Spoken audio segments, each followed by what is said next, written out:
Christian Ministries presents. And now, we present to you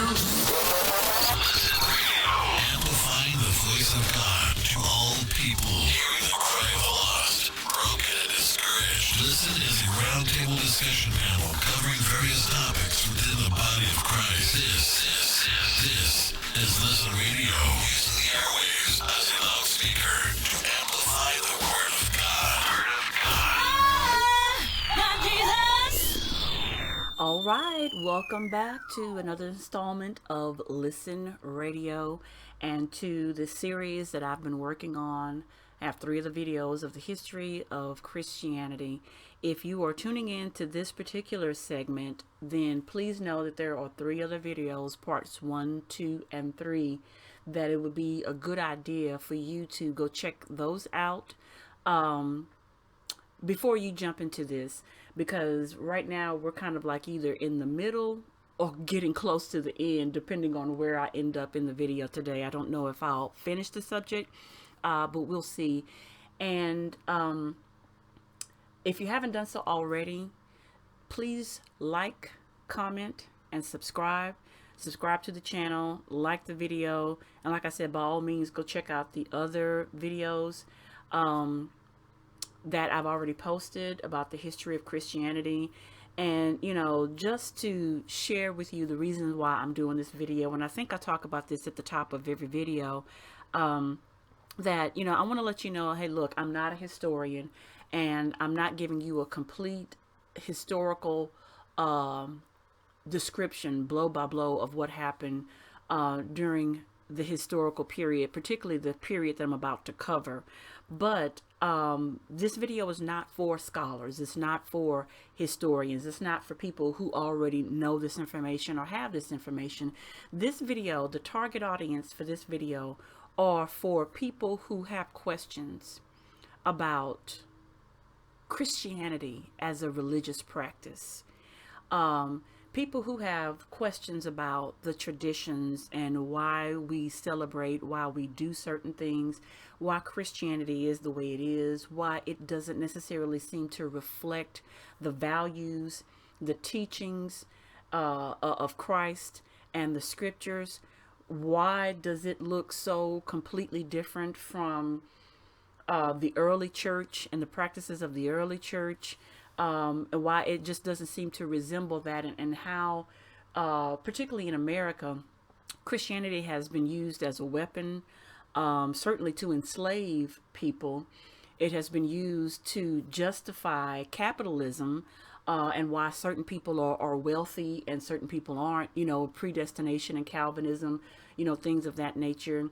It is now a divisive political tool in the hands of the evangelical right, and that many Christians who consider themselves to be evangelical adhere to these teachings and these beliefs, and that if you are not a Republican, if you don't believe the way that I do, you know, or the way Republicans do, then you're not voting the Bible.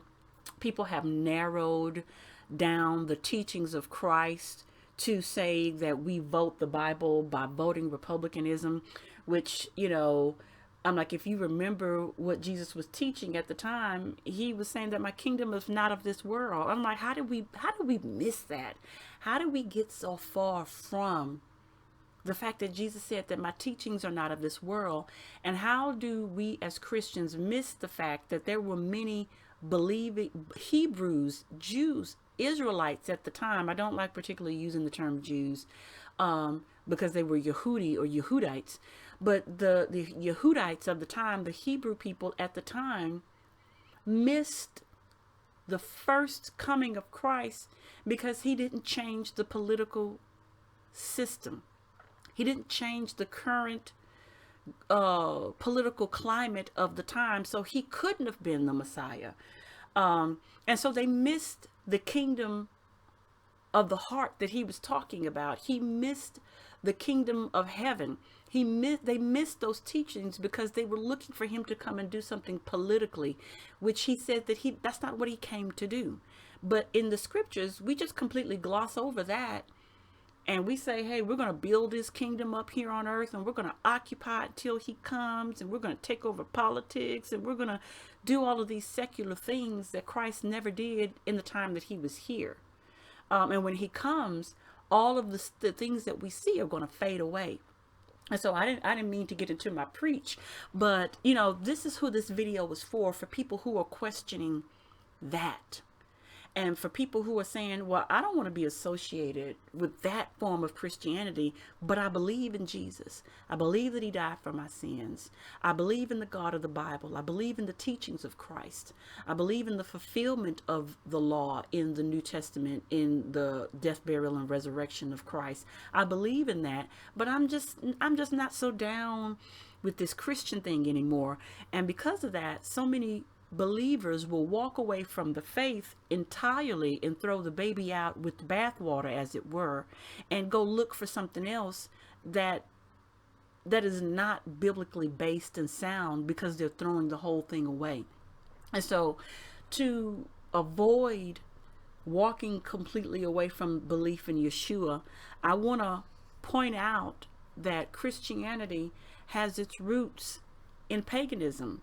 We just need to uncover that and understand it from a historical perspective and context.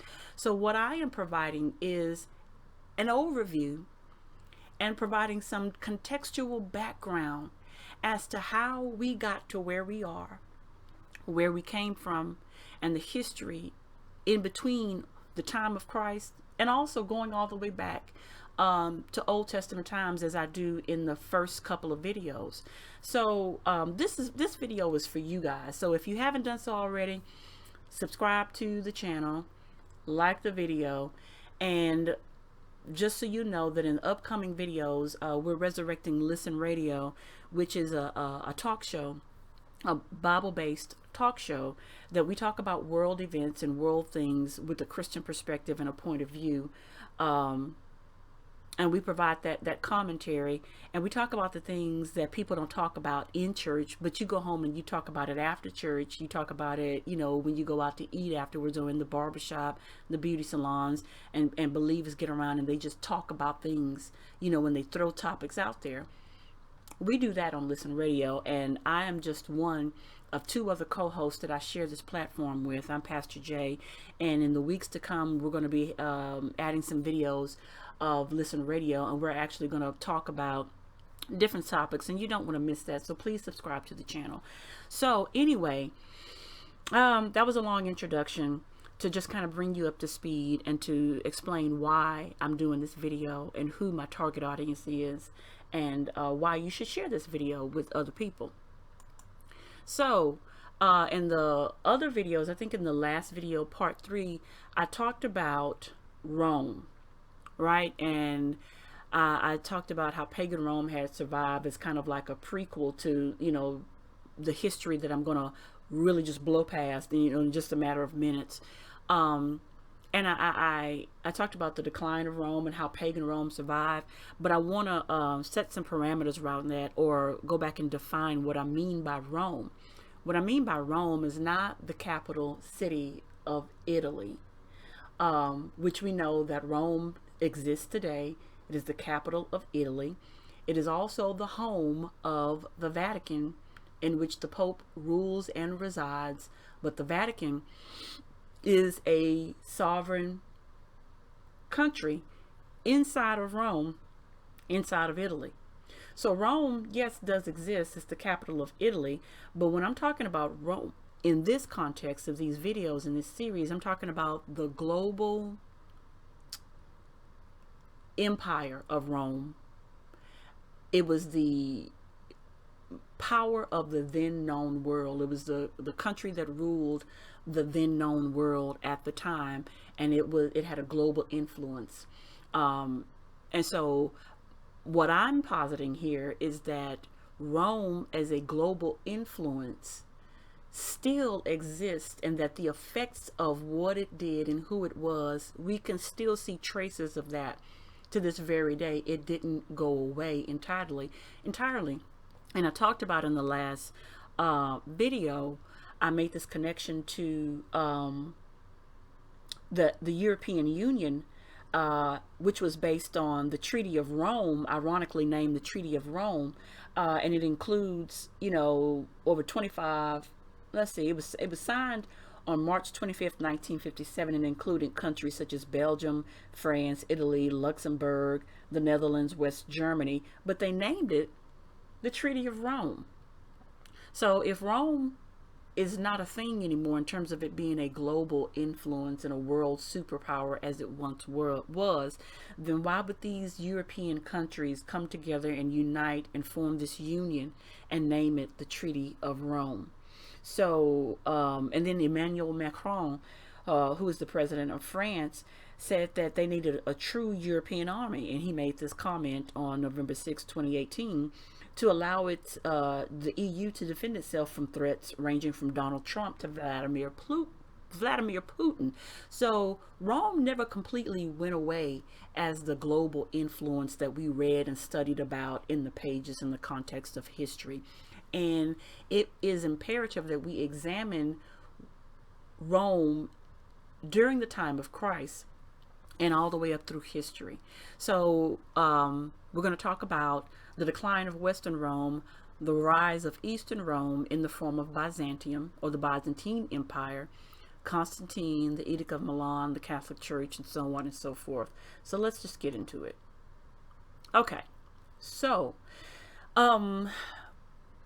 going back to scripture, one of the things that I've talked about is how we overlook certain details, because what we as believers try to do when we search the scriptures is we try to get the moral of the story. We try to understand what it is that God is saying to us, his people. What is it that we're supposed to learn about God? What are we supposed to know about ourselves? What are the commandments and how are we supposed to follow them? And so we do that looking it to be a moral guide, while we often overlook historical clues and context and content, such as the fact that the Israelites constantly would worship and follow after other pagan gods, the reason for their exile. And these gods were named and listed. These pagan gods existed at the same time. And we overlook that, not realizing how steeped they were into idolatry and paganism, and how the other nations that surrounded them continually influenced them, and how it led to their demise, and then being led away into captivity. And then when we pick up with the story of Christ, we see immediately in Luke's chapter 2 and 1 and Luke 3 and 1 that it tells us who the Roman emperors were at that time. So Christ enters the scene at a time when Rome was the world superpower at that time, right? So in Luke 2 and 1, it says that during the birth of Christ, that Caesar Augustus, was the Roman emperor. He reigned from 27 BC to 14 AD. And then by the time we get to Luke 3 and 1, Tiberius is the emperor of Rome at the time, and he would continue to be the emperor through the death, burial, and resurrection of Christ. So then from August and Tiberius, we have Caligula. So let me back up just a little bit. Okay, I already mentioned that Tiberius was the emperor during the time that Jesus was crucified under his reign. And then we have Caligula. And then from Caligula, we have Claudius, who reigned from 41 to 54 AD. By this time, of course, Jesus had already been crucified and resurrected in 33 AD. But when Claudius was emperor, there was an extensive famine that occurred during his reign. And we see evidence of that in Acts 11:28. So we still see the scriptures coinciding with Roman history and evidence of this cross-reference between Rome as a world empire and the followers of Christ and the burgeoning belief in Yeshua as a world influence itself. But Claudius expelled Jews from Rome, including Aquila and Priscilla. From there, we get Nero. He persecuted Christians, including the martyrdoms of Paul and Peter. He is the Caesar to whom Paul appealed for a fair trial, right? But let's see. Looking at my notes real quick. So there was some controversy with Nero's reign. Of course, there was always infighting and controversy within the Roman Empire, which is the reason why it would ultimately decline and fall, because there were so many different rulers and leaders within Rome. They were always plotting and conspiring against each other. And when Nero realized that he was being accused, he attempted to flee, but upon learning that of his arrest and that his execution was imminent, he took his own life. So he committed suicide. So this covers from Augustus to Vespasian, and then we go up to the Flavian Dynasty. So between Nero and the Flavian Dynasty, starting with Vespasian, we have the year of the 4 emperors, because Nero's suicide left this vacuum, and there were 4 emperors that came up in that short amount of time: Galba, Otho, and Vitellius. So by the time we get to 69 AD, Vespasian takes the throne. I think he was formerly a general or a commander in the Roman army, and he appointed his son Titus to be the one to stamp out the Jewish revolt. Or the Yehudi revolt, or the revolt of the Yahudim, began around 66 AD under Roman Emperor Nero. And like I said, Vespasian was a commander or a general in the army. I don't know which one's higher, whatever. But he also gave his son Titus the task of stamping out the revolt in Jerusalem, in that area. So while he was commanding armies in another area, Titus was, given the task of stamping out the revolt. But then Vespasian takes the throne in 69 AD, and his son Titus destroys the temple in Jerusalem in 70 AD, which fulfilled a prophecy that Jesus said that the temple would be destroyed, that not one stone would be left on top of the other, one on the other. So Vespasian was the father, Titus was his son, and Titus would ultimately succeed him in 79, and he reigned from 79 to 81 AD. And of course, Titus was the one that destroyed the temple in Jerusalem, but the persecution would continue of Christians under his brother Domitian, who took the throne and reigned from 81 to 98. So that is the Flavian Dynasty. So I'm going to make a huge leap in time and history, but the point is to show you how Rome and what was happening in the Empire of Rome directly affected the death, burial, and resurrection of Jesus, the early church with the apostles, and the persecution and the crucifixions and the beheadings and the slaying of many Christians during that time frame under the Roman Empire. It continued well after Christ's death, all the way up to picking up and going into 292 AD. So Diocletian was another Roman emperor. He reigned from 284 to 305 AD. So we stop with Domitian, who we know continued the persecution of the saints. But also we go, way further ahead, all the way to 284 with Diocletian. Christianity continues to grow and it spreads, and we began to see controversy over the dates to celebrate Easter, but that is also with the rise of the Roman Empire being now responsible for taking over the Christian faith, and I'll go into detail more in the next slide. And then we began to see the rise of Constantine the First. We see the first church buildings being erected called basilicas, and fierce persecution continues. So I'm going to get into a little bit more detail about Diocletian and Constantine. So from 292 to 295, which is a little bit more of a concise time frame, just a little bit more considering that huge jump that I just made. Emperor Diocletian divides the empire into east and into west. So Rome, of course, was governed by many city-states and so on and so forth. And it was very fractioned, very divided, because there were so many different rulers within Rome. But then it kind of split into chunks of east and west. And Diocletian was kind of responsible for that, considering the political climate of the time. I won't go into the detail about that. The phrase Catholic is used for the first time to mean all churches, and the last great persecution continued under Diocletian, where he declares himself as God. So we continue to see that happening. Oh, give me just a second. I had to respond to a text message real quick. I apologize. It's like, even though you're doing this, people are still calling you. So my apologies for the distraction with that.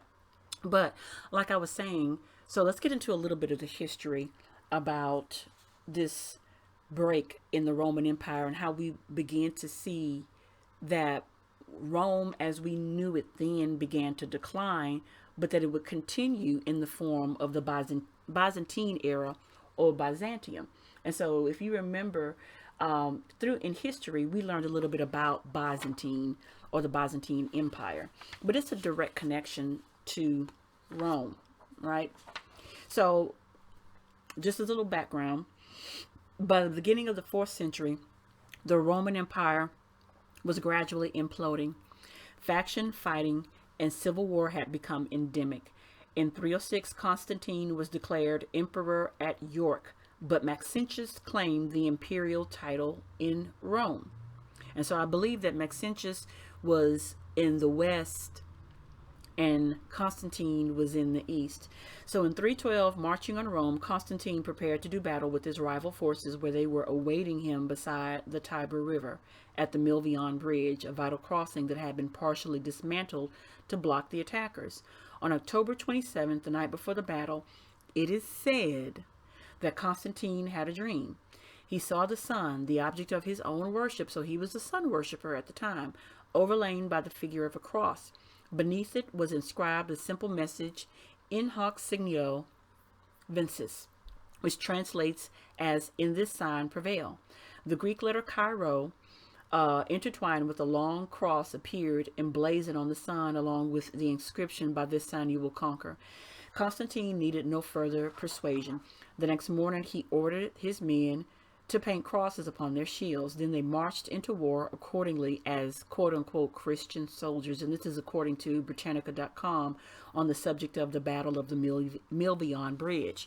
So this is supposedly Constantine, who was a sun worshiper and a pagan, as many of the other Roman emperors were, his introduction to Christ and to becoming a Christian, because he said that he had this vision. But I'm going to read a little bit more about Constantine in just a bit. But that's how, according to the church history and according to Catholic history, that Christianity came out of the realm of persecution under Diocletian and came into a protected status under Constantine, because he had been supposedly converted. So Constantine I takes the throne, he defeats other rulers, and he reunites Rome and establishes Byzantium. And that's a really oversimplified description of what happened. And like I said, it's a lot of history to cover in a short amount of time, so please understand that. But if you were to go and look at, I believe that even CNN does a great job. Let's see, is it CNN? They did a documentary. If I can find it, I'll put a link to it in the description box. But they did a great documentary on the history of the Catholic Church. And there's many other historians and writings that talk about Constantine, and they question whether or not he actually became a Christian and completely turned his back on paganism, or if there was syncretism involved, the blending of the two beliefs and the faiths under Constantine.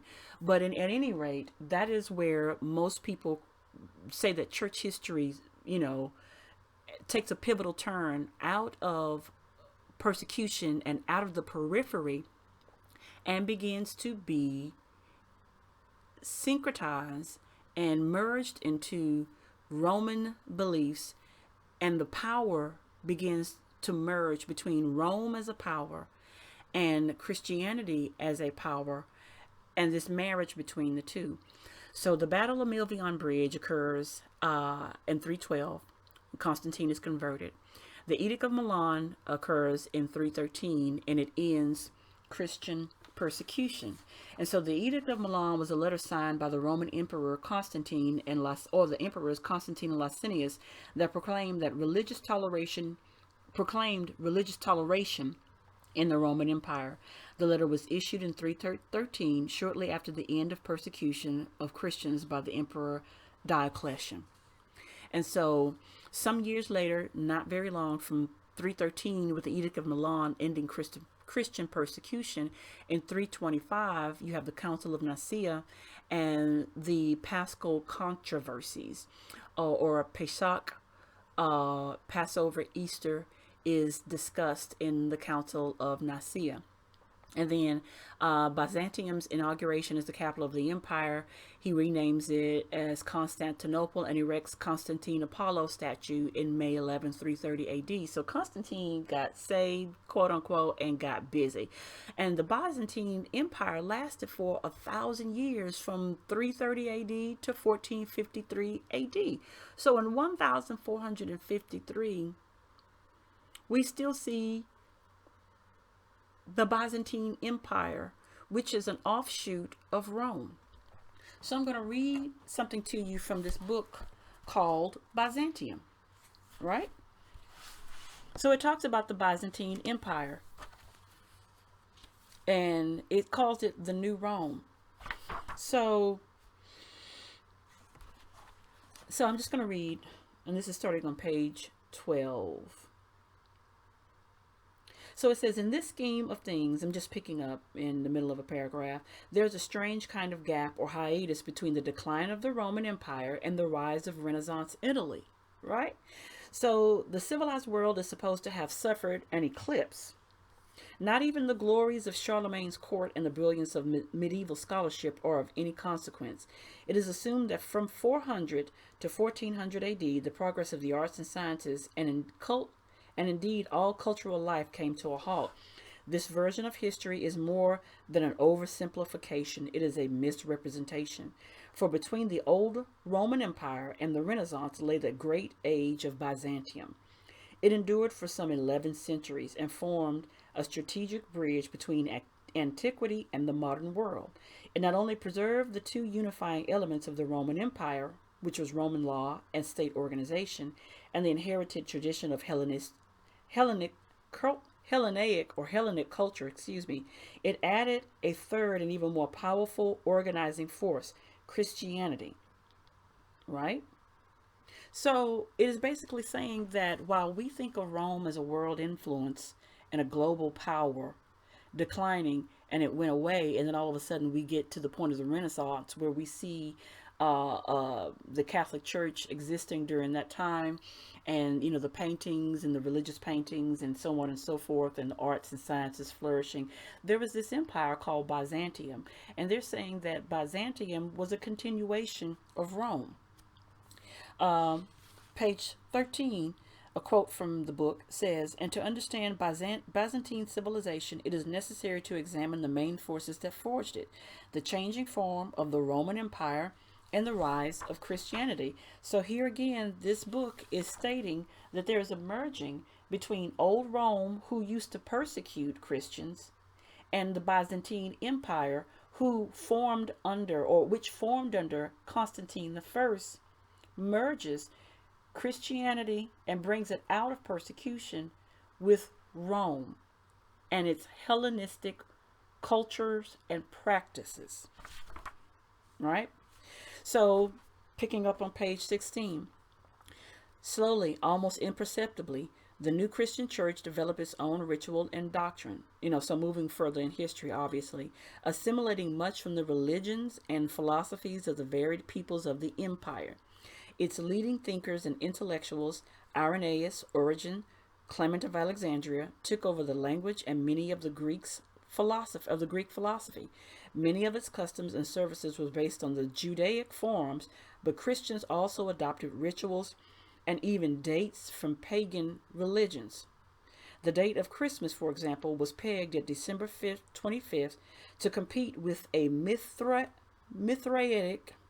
oh gosh, I'm saying that wrong. So Mithraism was a form of sun worship that many of the Roman soldiers practiced.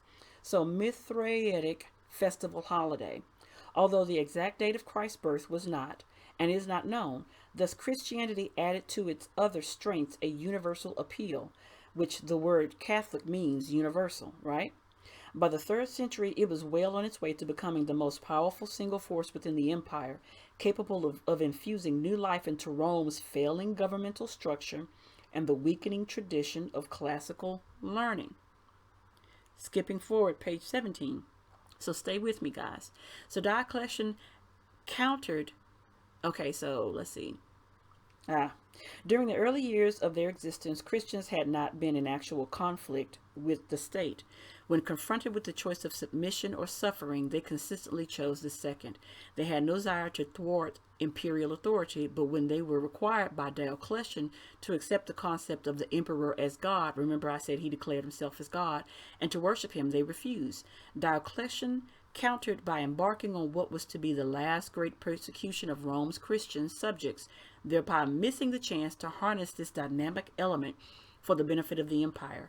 In 303, he issued the first of a series of edicts ordering churches to be razed, sacred books to be burned, and Christians themselves to be enslaved, imprisoned, or tortured if they refused to give up their faith. So Diocletian's edicts made martyrs out of some of the victims and impressed more than one pagan Roman with the extent of Christian courage.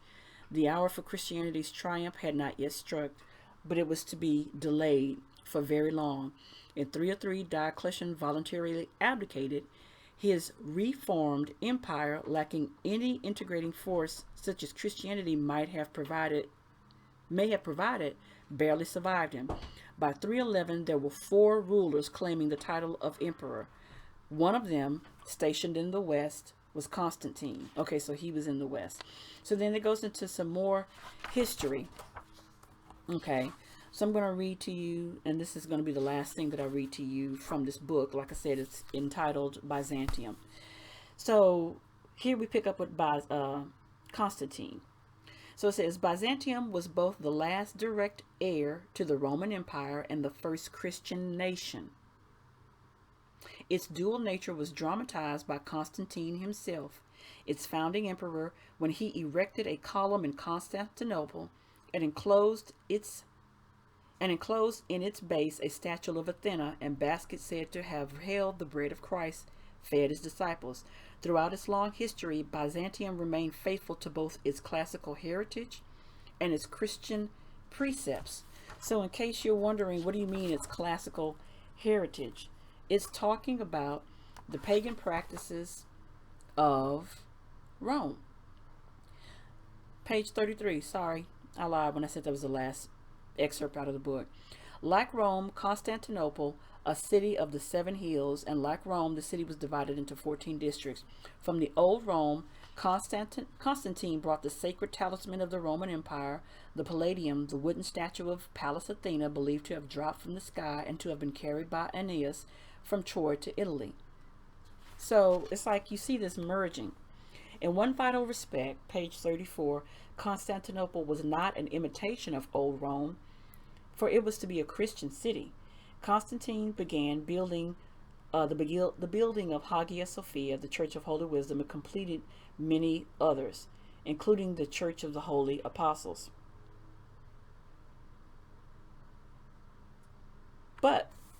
So we see that Constantine began merging all of these different elements, that it was completely merged together. So what was the first quote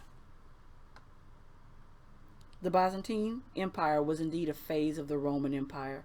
It began with the triumph of Christianity and Constantine the Great's transfer of his capital from Rome to Byzantium in the early 4th century. But it says the synthesis of culture, talking about Rome and Christianity, was dominated by Christianity. Byzantium passed on to surrounding barbarians such as the Balkan Slavs and the Russians, and so made civilized nations out of them. So it was a continuation of Rome itself as the one world empire. So when you understand the pagan history of Rome, which, like I said, we got a lot of that in our history books, and it's very evident of it inherited the Greek Hellenized culture of the Greeks, and the pantheon of the gods were just given Roman names. They changed the same gods in the Greek culture or the same gods in the Roman culture. They're just given different names. So the Hellenized culture from the Greeks was continued on with the Roman Empire, and from Rome, Constantine continued this merging of beliefs and ideas into the Christian faith. So this is exactly where we get this. And now, mind you, the apostles, who some of them walked with Jesus, and the spreading of the gospel had been entrusted primarily to the Hebrews, because the gospel, Jesus himself said that he came first to the Hebrews, to the Yehudim, and that salvation was given first to the Yehudim, the Hebrews, right? And then the Gentiles were grafted in and given salvation. The rest of the world then would be saved through the Yehudim, through Jesus, who was a Yehudi, who was a Hebrew, right?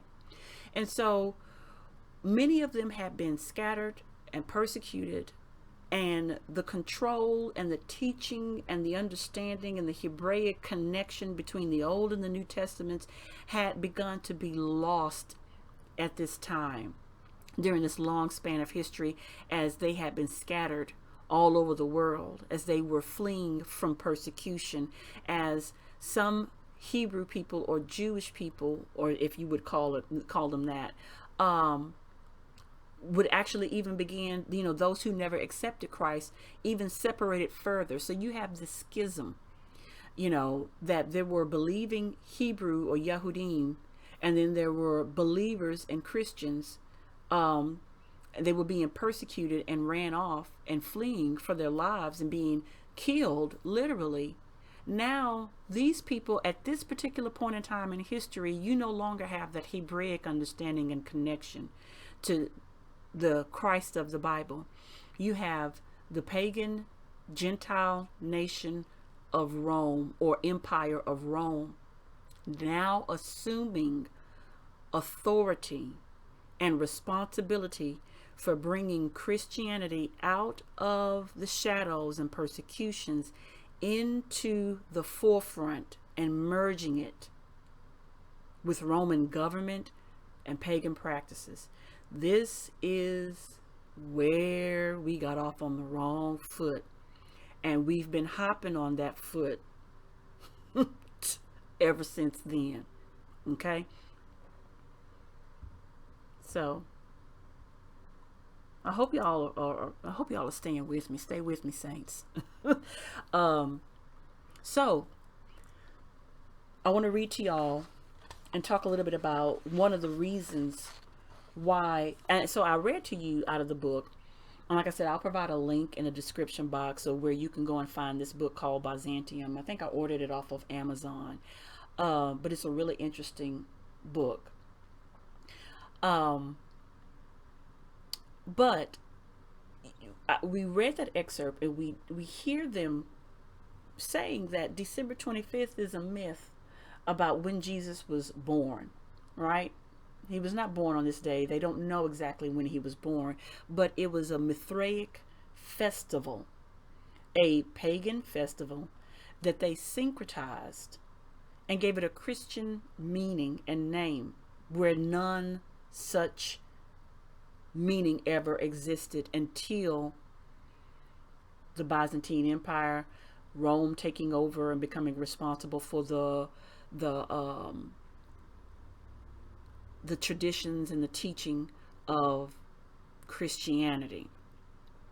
Another issue.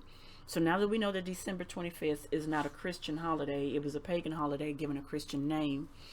Let's talk about Easter. And I actually did a teaching about Passover. And my ministry celebrated Passover for the first time this year, 2020. And my husband and I, as a household, we began to embrace Passover last year and celebrated it or observed it for the first time last year. And I had begun teaching about, breaking away from the tradition of Easter because it has no connection to the scriptures, but has everything to do with pagan practices. So the syncretism continues. So there's something that was called the Paschal Controversies, right? So let me just go back. So the Paschal Controversies. So in the Christian church, disputes concerning the correct date for observing Easter, or the Greek is Pascha. The earliest observing Easter, or Greek Pascha. The earliest controversy was over the question. Now, the earliest question was over the question of whether Easter should be celebrated on a Sunday or on the actual day of the Jewish lunar month, the 14th of Nisan, on which the Paschal lamb was slaughtered. Now that's Bible, right? The latter part, you can find that in Exodus, you can find that in Deuteronomy, I think chapter 9, Leviticus chapter 23, where it talks about the observance of Passover and the institution of Passover. And we know in scriptures that Jesus was crucified during Passover, thus becoming the Paschal lamb, the Passover lamb. And then we see in Revelation that the Lamb of God that was slain was the one that was found worthy, the only one found worthy to open the scroll. So clearly we see a connection to Passover and the Old Testament and the law in the scriptures, but yet they feel that they have the authority to discuss when we're going to observe Passover. So the latter practice followed by the church in the Roman province of Asia was generally condemned at the end of the second, because it meant celebrating Easter when the Jews were keeping Passover. So we see this disconnection in not wanting to celebrate Passover with the Jews and separating it as a separate practice for the Catholic Church. Okay. Later controversies concern the different methods of calculating the Paschal moon, until in the 6th century the computations of Dionysius Exegetus were generally accepted in the West. It goes on and it talks a little bit more. This is also coming from Britannica.com over Paschal Controversies. Once again, I'll put these links in the description box. In the Eastern Orthodox Church, Easter is often observed on a later Sunday than in Western Church, partly because it adheres to the Julian calendar for the movable year. In the West, the subject matter has ceased to be a matter of dispute, and the Second Vatican Council stated in 1963 that there was no objection in principle to observing Easter on a fixed Sunday. Okay, so reading a little bit further from this reference to Britannica, it says that the Jews celebrated Passover on the time that the scripture says that it should be celebrated, and the pause kept by Christ was also on that day. It was claimed that this practice was received from the apostles Philip and John. Schism was probably averted by the excommunication, the threat of the Pope Victor I. I'm not going to bore y'all with that. I'm sorry I even brought that up. Okay, so let me go on. It says, so disagreements, so these are the history of the Paschal Controversies that I'm just really blowing through. I'll put a link in the description box so you can read it for yourself. But it says that disagreements continued until the Council of Nicaea in 325 AD paved the way for a final settlement decreting that Easter must be universally celebrated in the Christian world on the Sunday following the 14th day of the Paschal moon, whose 14th day followed the spring equinox. But and I'll put a link in the video about Ostara and the spring festival that is connected with Ostara and the goddess Ostara, that formulation for celebrating Easter is directly connected to the festival of Ostara. It has nothing to do with the Passover, but they decided to make a distinction between observing Passover, which is clearly evidence of that in Scripture, to observing Easter. So then we see now we're off track with Easter. So we're already messed up with Christmas, and now we're also messed up with Easter. And this is because the Byzantine Empire and the rise of the Catholic Church became responsible for Christian doctrine, culture, tradition, and practice. But it was based on the syncretism and the merging of the Roman pagan traditions and beliefs and governmental system with the newly formed belief of Christianity, which made it a world superpower, an unholy union. So then we move forward to the Council of Ephesus that declares Mary the Mother of God in 431 AD. But I also want to show y'all this real quick, where the church proclaims Mary the Mother of God. And this was by Pope John Paul II. And this is from a Catholic website, right? I'll put a link in the description box for this. And one of the things that he says, talking about the Virgin Mary, the mother of Jesus, to be recognized as the Mother of God, and that it was solemnly proclaimed at the Council of Ephesus in 431. So that foundation had already been established. So, he's writing about this. Let me go back. Okay, there we go. So he proclaimed, at the Council of Ephesus. So in the first Christian community, as the disciples became more aware that Jesus is the Son of God, it became ever clear that Mary is the Theotokos, the Mother of God. This is a title which does not appear explicitly in the Gospels. So I'm like, okay, so you're telling me that this title does not appear in the Gospels, but you're making an assumption. You're making an assertion, as a matter of fact. But in them, the mother of Jesus is mentioned, and it is affirmed that Jesus is God.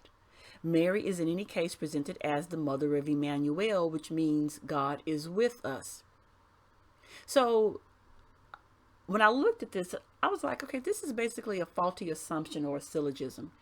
In the form of a syllogism, if we break down what they're saying here in the form of a syllogism, we can clearly see why Pope John Paul II comes to a false conclusion, because he's saying, one, if Mary is the mother of Jesus, and two, Jesus is the Son of God, then three, Mary must be the Mother of God.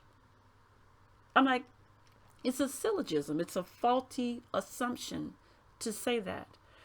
Mary was just a woman. It was the Holy Spirit that brought forth Jesus in her womb. And that is as far as it goes where she is concerned. That is it. There's nothing else. But she has been elevated in the Catholic Church to the Mother of God. And so when believers who are Christians will tell you that they don't worship Mary as the Mother of God, it may be because they have lost contact and connection with their own history. But that indeed, they do worship Mary as the Mother of God, as has been stated in the Council of Ephesus and by Pope John Paul II, which is a lot more recent than 431 AD. And so we come to an issue called iconoclasm or iconography. Okay? So one of the things I think it's important for us to understand, and where we get all of these paintings and images of what they believe Christ looked like and what his disciples looked like, which the scripture says that there shall be no image of God. You shall make no graven image. That is one of the commandments, not to make an image of God. But art reflects cultural values and norms. It also crystallizes, cements, and elevates and communicates those norms through symbols and iconography. So it was a practice of pagans to make images of their gods to erect statues, reliefs, pictures, paintings. It was a pagan practice to do so. It was forbade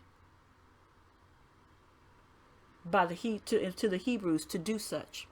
But because now the Catholic Church and Rome and Roman influences are the ones that are driving the culture and the practices and the values of so-called Christianity, we see iconography become a part of the church. And so basically, there was a long history where that the Catholic Church was opposed to iconography. And this practice or belief was called iconoclasm, which means to break the icon, to break it. So initially there was this controversy that they should not have graven images and statues and pictures and paintings, but that was ultimately defeated. And they ultimately began to institute this. And but Constantine did this from very early on. Even though the church would have this long history and controversy over whether or not they should, it ultimately won out. So the Palace Athena was one of the things that Constantine brought from old Rome. It was a sacred talisman of the Roman Empire. He brought the wooden statue of the Pallas Athena, believed to have dropped from the sky and to have been carried by Aeneas from Troy to Italy. Athena, by the way, was a solar goddess, and he brought this to the new Christian city of Constantinople. He erected the Church of the Holy Wisdom, Hagia Sophia, and then there were relics. Relics were brought to the capital from all parts of the Christian world. They reposed in churches, sanctuaries, and shrines, encased in gold and silver, ornamented with precious stones, often wrapped in cloths of silk. They became an enormous reliquary. So, in some of these paintings, if you'll see here, and the one of the disciples and the one of Jesus, there's the halo or the nimbus and rays of light. So they were painted with this halo oftentimes. And when you see this crown or this halo over the disciples and pictures of the saints and Jesus, it has a lot to do with the art that was reflected in the time. And the halo is also called a nimbus. In art, radiant circle or disc surrounding the head of a holy person, a representation of spiritual character through the symbolism of light. In Hellenistic and Roman art, the sun god Helios, now Sun God Helios and Roman emperors often appear with the crown of rays.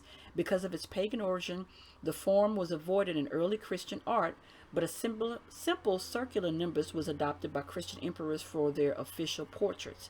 From the middle of the 4th century, Christ was also shown with this imperial attribute, as was his symbol, the Lamb of God, from the end of the 4th century.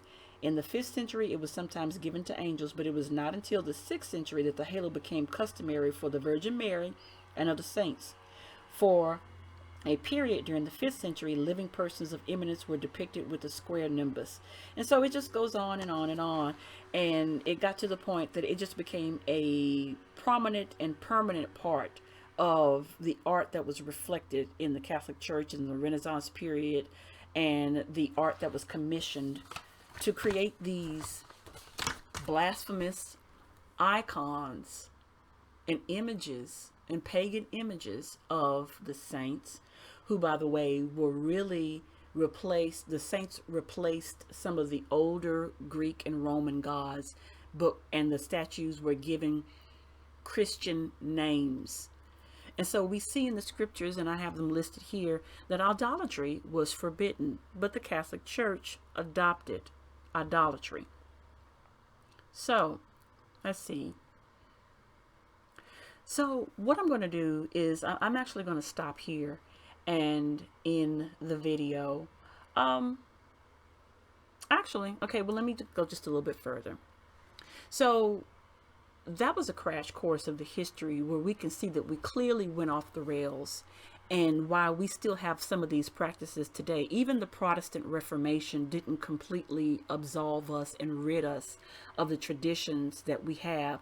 The fact that we celebrate and observe the Sabbath on the first day of the week instead of the seventh day of the week. And no, I'm not a Seventh-day Adventist.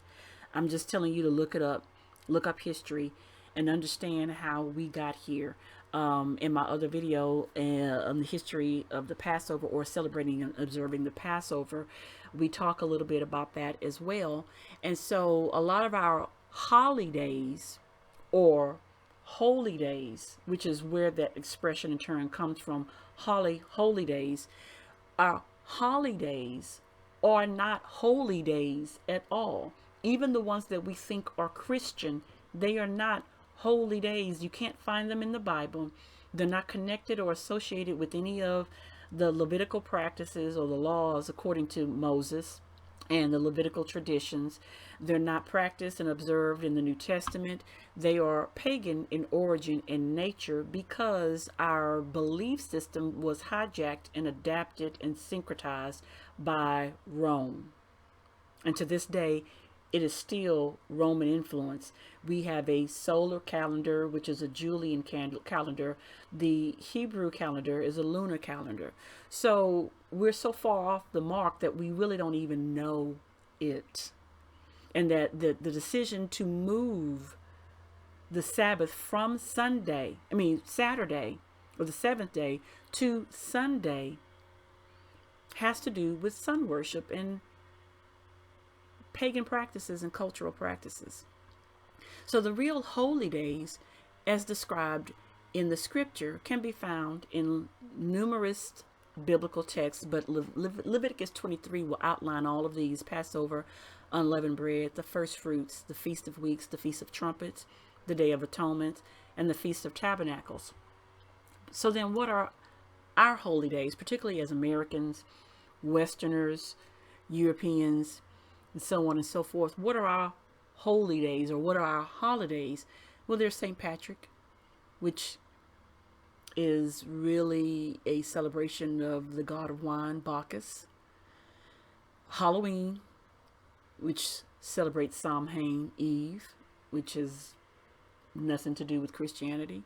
Of course, the Super Bowl. And so I'm basing this also not just on some of the holidays, but some of the day with where we put our money, because what we spend our money on, because all of our holidays, even if they were holy, they're commercialized, and they are dominated by how much money we spend, and everything that could be sold to us, including Thanksgiving, which, if we look at the history of Thanksgiving, once again, it's not really something to celebrate. Native Americans, the First Nations people, don't celebrate Thanksgiving, even though they're dragged into it. And we get pictures of Native Americans celebrating with pilgrims and all that kind of stuff. We spend billions of dollars on these days: Valentine's Day, Super Bowl, so it's included in there, and Valentine's Day, Mother's Day. These are our holy days that have nothing to do with anything that is holy or godly, but it's what we spend our money on. So it's elevated to the status of a holy day or a holiday. Super Bowl, Father's and Mother's Day, Easter, Ostara, winter holidays such as the winter solstice. And at one point in time, Christians didn't even celebrate Christmas. It was outlawed in the U.S. at one point in time. And it's really the festival of Saturnalia, Mithra, and it's based on Roman influence of Christmas. So we can see in the billions how much money we spend on the winter holidays. And this was back in 2012 and 2013, this chart, right? Up to 600 billion. Mother's Day, probably somewhere maybe 2 or 3 billion. Valentine's Day, 1 to 2 billion. Easter, 1 billion. Father's Day, it just keeps going down from there. But Super Bowl, I don't know about this one. I'm surprised that it's not more. But I guess if you combine all of the winter holidays coming from November to Christmas to New Year's, which are all based in pagan Roman cultural practices, then you get the most, of course, which makes a lot of sense because it covers a lot of time and people are celebrating it. Party is at work and potlucks and decorations from all the way from November all the way through January. So this is what we spend our money on. And this is what we're observing. And Christians are right in the mix of this. Even Halloween, Super Bowl, guilty. Having Super Bowl parties, sitting up eating too much food, all of that kind of stuff. Had my kids out there hunting Easter eggs. I don't observe it anymore, but yeah, guilty. Valentine's Day, guilty. All of this stuff, guilty as charged. And so as Christians, we have to question our practices and our beliefs. And so further down into the rabbit hole, it gets even worse. So if you're not convinced that we inherited the influence of pagan Rome and that it survived through not only Byzantium, but through the Catholic Church and through Western influence, then let's look at our days of the months and our days of the weeks.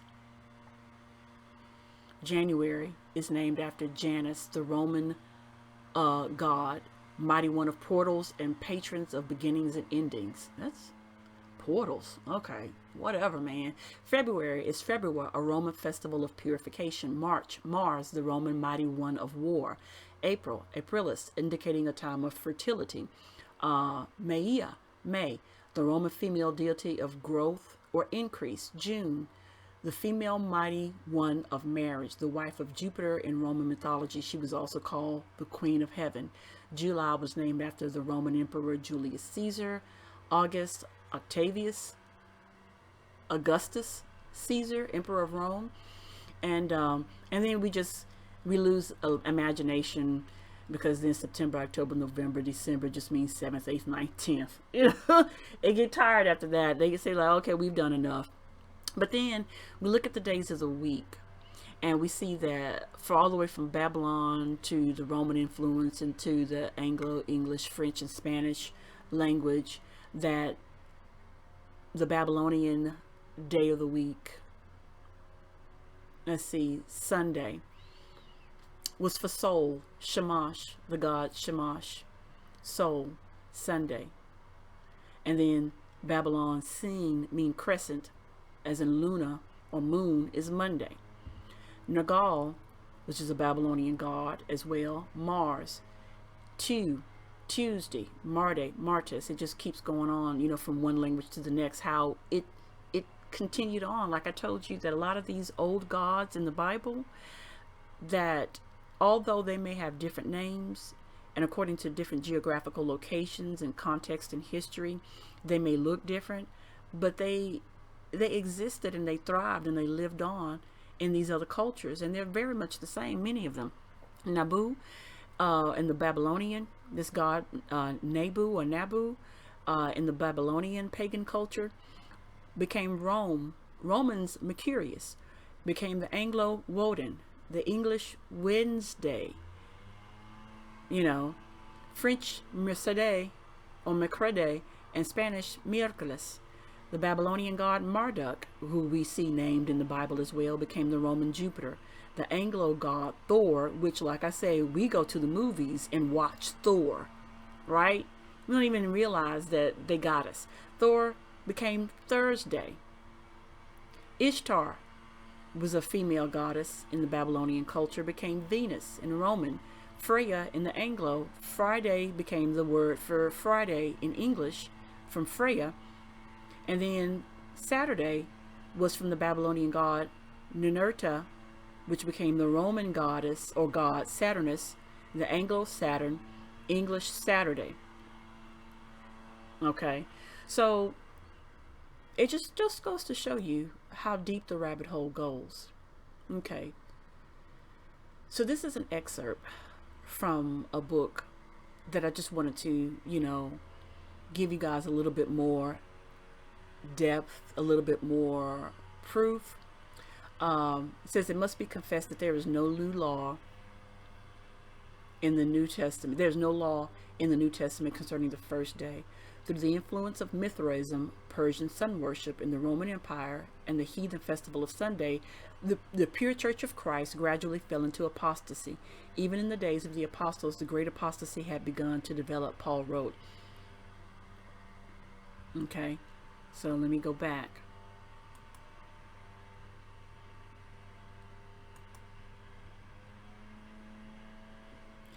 This departure from the faith would widen and grow to great proportions, set the apostle a great falling away or apostasy.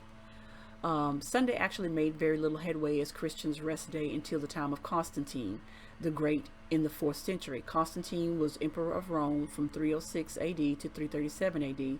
One of the finest arches of triumph stands in his honor in Rome, close to the Colosseum. He was a sun worshipper during the first years of his reign. Later he professed conversion to Christianity, but at heart remained a devotee of the sun. Edward Gibbon, in his Decline and Fall of the Roman Empire, says, let's see if I pick this quote up. Don't know. The sun was universally celebrated as the invincible guide and protector of Constantine. Constantine promulgated the earliest Sunday law known to history in 321 AD. It reads, "On the venerable day of the sun, let the magistrates and people residing in cities rest, and let all workshops be closed. In the country, however, persons engaged in agriculture may freely and lawfully continue their pursuits, because it is often that another day is not suitable for grain sowing or vine planting, lest by neglecting the proper moment for such operations the bounty of heaven be lost." The Encyclopedia Britannica, the 11th edition, Sunday makes the following claim.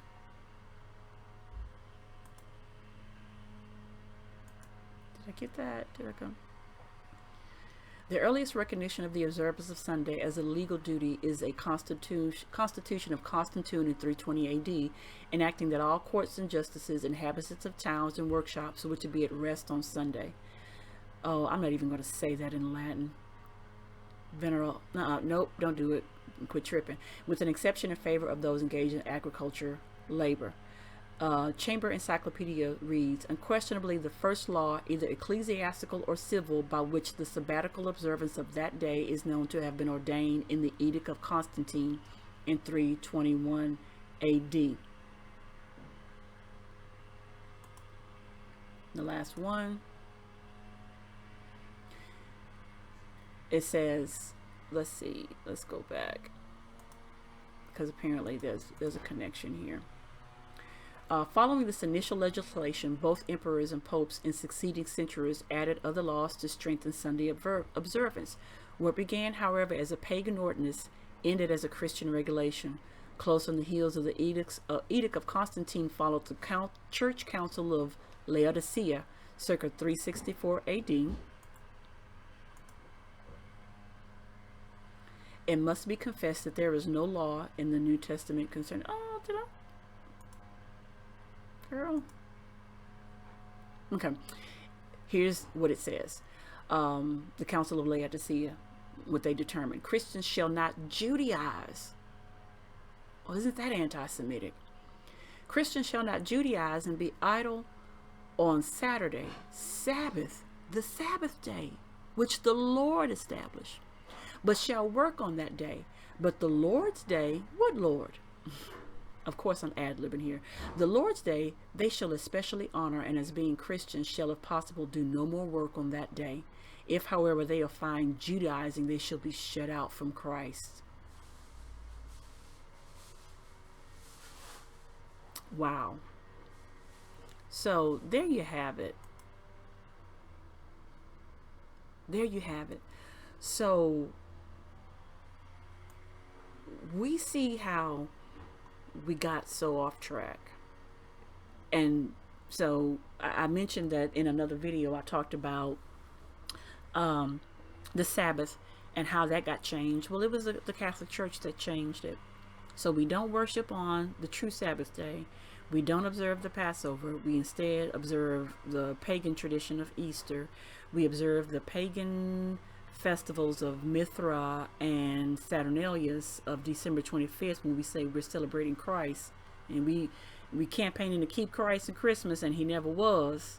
Sorry to burst your bubble, but he never was.